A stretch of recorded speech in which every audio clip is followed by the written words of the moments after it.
ಎಲ್ಲ ಆತ್ಮೀಯ ವಿದ್ಯಾರ್ಥಿಗಳಿಗೆ ಜ್ಞಾನದೇವಿಗೆ ನವೋದಯ ಕೋಚಿಂಗ್ ಸೆಂಟರ್ ಕ್ಲಾಸಸ್ಗೆ ಆತ್ಮೀಯವಾದಂತಹ ಸ್ವಾಗತ. ವಿದ್ಯಾರ್ಥಿಗಳ ಇವತ್ತಿನ ಕ್ಲಾಸ್ನಲ್ಲಿ ನಾವು ಅಡ್ವರ್ಗೆ ಸಂಬಂಧಪಟ್ಟಿರುವಂತಹ ಒಂದಿಷ್ಟು ಪ್ರಶ್ನೆಗಳನ್ನ ಚರ್ಚೆ ಮಾಡ್ತಾ ಹೋಗ್ರಿ. ಇಲ್ಲಿ ಮೊದಲನೇದಾಗಿ ನೋಡ್ರಿ, ಫಸ್ಟ್ ರಾಜು ವಾಕ್ ಸ್ಲೋಲಿ. ಸರಿಯಾಗಿ ಕೇಳಿಸ್ರಿ.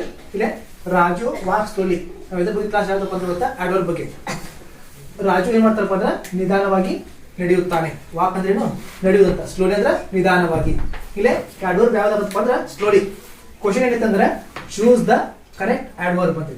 ಅಂದ್ರೆ ಸರಿಯಾಗಿರುವಂತ ಅಡ್ವರ್ಬ್ ನಾವು ಏನ್ ಮಾಡ್ಬೇಕು? ಇಲ್ಲೇ ಆಯ್ಕೆನ ಮಾಡ್ಬೇಕು. ಯಾಕಂದ್ರೆ ಕ್ವಶನ್ ಎಕ್ಸಾಮ್ದಾಗ ಇದೇ ರೀತಿ ಪ್ರಶ್ನೆ ಬರ್ತಾನೆ. ನೀವೇ ಕ್ವಶನ್ ಕೇಳಂಗಿಲ್ಲ ಎಕ್ಸಾಮ್ದಾಗ, ನೇರವಾದಂತ ಕ್ವಶನ್ ಇರಂಗಿಲ್ಲ. ಈ ರೀತಿ ಟ್ವಿಸ್ಟ್ ಮಾಡಿ ಕ್ವಶನ್ ಕೇಳ್ತಾನೆ. ಅದ್ರ ಸರಿಯಾಗಿ ಪ್ರಶ್ನೆ ನಮ್ಗೆ ಏನಾಗಬೇಕು? ಅರ್ಥ ಆಗ್ಬೇಕು. ಆಲ್ರೆಡಿ ಕಲ್ತೀರಿ, ವರ್ಬ್ ಬಂದು ಕಲ್ತೀರಿ, ಅಡ್ವರ್ಬ್ ಬಂದು ಕಲ್ತೀರಿ. ಅದ್ರ ಮೇಲೆ ಕ್ವಶನ್ ಕೇಳ್ತಾನ. ಹೌದಲ್ಲ? Raju walk slowly. ರಾಜು ಏನ್ ಮಾಡ್ತಾನಪ್ಪ ಅಂದ್ರೆ ನಿಧಾನವಾಗಿ ನಡೀತಾನ. ಬರೀ ಇಲ್ಲೇ ಅಡ್ವರ್ಬ್ ಯಾವ್ದಾಗತ್ತಪ್ಪ ಅಂದ್ರೆ ಸ್ಲೋಲಿ. ಯಾಕೆ ಅಡ್ವರ್ಬ್ ಬೇಕಂತೇಳ್ರಿ? ಇಲ್ಲೇ ಅವ ನಡೆಯುವಂತದನ್ನ ಏನ್ ಮಾಡ್ತಾರ? ಇಲ್ಲೇ ವರ್ಣಿಸಿ ಹೇಳ್ತಾ ಇದಾರೆ. ಅವ್ರು ಏನ್ ಮಾಡ್ತಿರ್ತಾರ? ಅವ ನಡೆಯುವಂತದನ್ನ ವರ್ಣನೆ ಮಾಡಿ ಹೇಳುದಂತ. ಇವಾಗ ಏನಂತ ಅಡ್ವರ್ಬ್ ಬಂದು ಕಲ್ತೇವೆ. ಅಡ್ವರ್ಬ್ ಕೆಲಸ ಏನಂದ್ರೆ ನಾವು ಮಾಡುವಂತ ಕೆಲಸಗಳನ್ನ ವರ್ಣಿಸಿ ಏನ್ ಮಾಡುದು? ಹೇಳುದು. ಅದೇ ರೀತಿಲಿ ಯಾವ ರೀತಿ ನಡೀತಾ ಇದ್ದಾನಪ್ಪ ಅಂದ್ರೆ ಅವ ನಿಧಾನವಾಗಿ ನಡೀತಾ ಇದ್ದಾನ. ಆಪ್ಷನ್ ನಂಬರ್ ಏನ್ ನೋಡ್ರಿ? Raju B walk, C slowly, D none. ಯಾವ್ದು ಅಲ್ಲ ಅಂತ ನೋಡ್ರಿ. ರಾಜು ಅಂದ್ರೆ ನಾವು ಕಲ್ತದ ಬರಂಗಿಲ್ಲ. ಇಲ್ಲಿ ಇರುವಂತದ್ದೇನು? ಅಡ್ವರ್ಬ್ ಕಂಡಿಡ್ಬೇಕು ನಾವು. ಹೌದಲ್ಲ? ನಾವು ರಾಜು ಅನ್ನೋದು ಹೆಸರು, ಇದು ನಾವು ಪದ ಕರಿತೀವಿ. ನಾವು ಪದ ಅಂತ ನಾವೇನು ತಿಳಿಸಿದಾಗ ನಾವು ಅಂತ ಕರಿತೀವಿ. ನೆಕ್ಸ್ಟ್ ವಾಕ್ ವರ್ಬ್ ಆಗತ್ತಿದ, ಅಡ್ವರ್ಬ್ ಬರಂಗಿಲ್ಲ. ಯಾಕಂದ್ರೆ ಇದು ನೆಕ್ಸ್ಟ್ ಒಂದು ಕೆಲಸ, ಒಂದು ಕ್ರಿಯೆ ಇದೆ. ಇದು ಅಡ್ವರ್ಬ್ ಆಗತ್ತಿ ಇಲ್ಲ. ಇದೇನಂದ್ರೆ ಇದು ಬರೀ ಒಂದು ವರ್ಬ್ ಆಗತ್ತೆ. ಸ್ಲೋಲಿ ಇದು ಏನಂತಪ್ಪ ಅಂದ್ರೆ ಅಡ್ವರ್ಬ್ ಆಗತ್ತೆ. ಹೌದಲ್ಲ? ಸ್ಲೋಲಿ ಅಂದ್ರೆ ನಿಧಾನವಾಗಿ. ಇದೇನಂದ್ರೆ ವರ್ಣಿಸಿ ನೋಡುದು ಹೇಳುವಂತ ಒಂದು ಪದ. ನೆಕ್ಸ್ಟ್ ನನ್ ಅಂದ್ರೆ ಯಾವುದು ಅಲ್ಲ. ಅಂದ್ರೆ ಇಲ್ಲೇ ಯಾವುದು ಅಲ್ಲ ಅಂತ. ಸರಿಯಾದಂತ ಉತ್ತರ option number C, slowly. Next question ನೋಡ್ರಿ. ಹಿ ಸ್ಪೀಕ್ ಲೌಡ್ಲಿ. ಹಿ ಸ್ಪೀಕ್ ಲೌಡ್ಲಿ ಅಂದ್ರೆ ಏನಾಗುತ್ತಪ್ಪ ಅಂದ್ರೆ ಅವನು ಜೋರಾಗಿ ಮಾತನಾಡಿದಂತ. ನೋಡ್ರಿ, ಅವನು ಜೋರಾಗಿ ಮಾತನಾಡಿದ. ಸ್ಪೀಕ್ ಅಂದ್ರೆ ಏನು? ಮಾತಾಡೋದು. ಲೌಡ್ಲಿ ಅಂದ್ರೆ ಜೋರಾಗಿ. ನೋಡ್ರಿ, choose the correct adverb.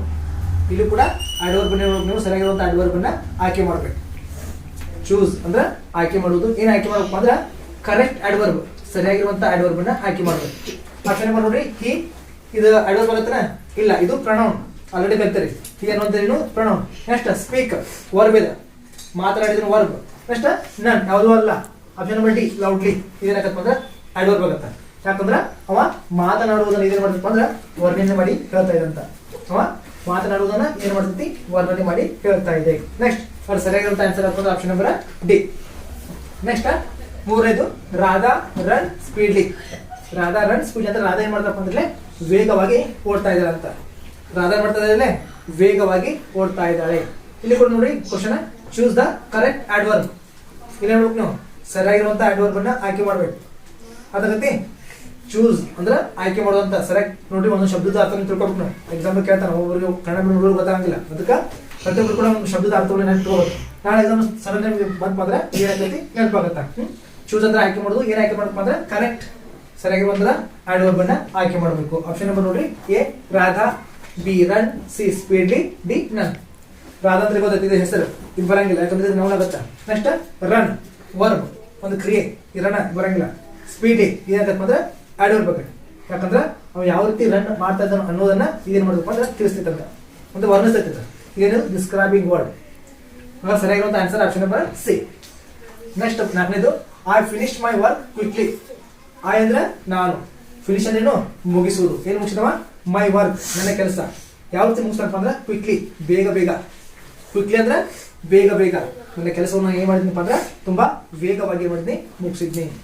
Choose the correct adverb. ಇಲ್ಲಿ ಕೂಡ ಸರಿಯಾಗಿರುವಂತ ಅಡ್ವರ್ಬ್ ಅನ್ನ ಆಯ್ಕೆ ಮಾಡಬೇಕು. ಫಸ್ಟ್ ಒನ್ ಎ ಪ್ರೊನೌನ್ ಆಗತ್ತಿಲ್ಲ. I pronoun, finish verb, my ಇದು ಪ್ರೊನೌನ್, ಕ್ವಿಕ್ಲಿ ಇದು ಅಡ್ವರ್ಬ್. ವೇಗವಾಗಿ ಆ ಕೆಲಸ ಹೆಂಗ್ ಮಾಡ್ತಾನ ನಾವು? ತುಂಬಾ ವೇಗವಾಗಿ ಅಂತ, ತುಂಬಾ ಬೇಗ ಅಂತ. ಇದೇನ ಮಾಡ್ತಂದ್ರ ಮಾಡುವಂತ ಕೆಲಸವನ್ನ ವರ್ಣನೆ ಮಾಡಿ ಹೇಳ್ತಂತ. ಏನ್ ಮಾಡ್ತಿದ್ದು? ಮಾಡುವಂತ ಕೆಲಸವನ್ನ ವರ್ಣಿಸಿ ಹೇಳ್ತಾ ಇದ್ದಾರೆ. ಆ ರೀತಿ ಆ ಕೆಲಸ ಯಾವ ರೀತಿ ಮಾಡಿದವ? ತುಂಬಾ ವೇಗವಾಗಿ ಅಂತ. ಕೆಲಸ ಯಾವ ರೀತಿ ಆಯ್ತಲ್ಲ? ತುಂಬಾ ವೇಗವಾಗಿ. ಕ್ವಿಕ್ಲಿ ಅಂದ್ರೆ ಇದು ಅಡ್ವರ್ಬ್ ಆಗುತ್ತೆ. Fifth one, she sings beautiful. She sings beautiful. ನೋಡ್ರಿ, ಅವಳು ಯಾವ ರೀತಿ ಹಾಡನ್ನು ಹಾಡ್ತಾರಪ್ಪ ಅಂದ್ರೆ ತುಂಬಾ ಸುಂದರವಾಗಿ. ಸಿಂಗ್ ಅಂದ್ರೆ ವರ್ಬ್ ಆಗುತ್ತೆ. ಹೌದಾ? ಸಿಂಗ್ ಅಂದ್ರೆ ವರ್ಬ್. ಬ್ಯೂಟಿಫುಲ್ ಅಂದ್ರೆ ಆ ಕೆಲಸವನ್ನ ಹೊಗಳುವಂತ ಪದ ಇದು. ಇದಕ್ಕೇನಂತ ನಾವು ಅಡ್ವರ್ಬ್ ಅಂತೇವೆ. ಬ್ಯೂಟಿಫುಲ್ ಅಂದ್ರೆ ಅಡ್ವರ್ಬ್. ಇದು ಅಡ್ಜೆಕ್ಟಿವ್ ಬರ್ತೈತೆ ಮತ್ತು ಅಡ್ವರ್ಬ್ ಬರ್ತೈತೆ. ಅಡ್ವರ್ಬ್ ಬರುತ್ತೆ. Choose the correct underline word. ನೋಡಿ, ಅಂಡರ್ಲೈನ್ ಮಾಡುವಂತ ಒಂದು ಶಬ್ದವನ್ನು ಏನ್ ಮಾಡ್ಬೇಕು ನಾವು ಸರಿಯಾಗಿರುವಂತಹ ಶಬ್ದವನ್ನು ಗುರುತಿಸಬೇಕಂತ. Choose the correct underline word. First one noun, B adverb, C verb, D pronoun.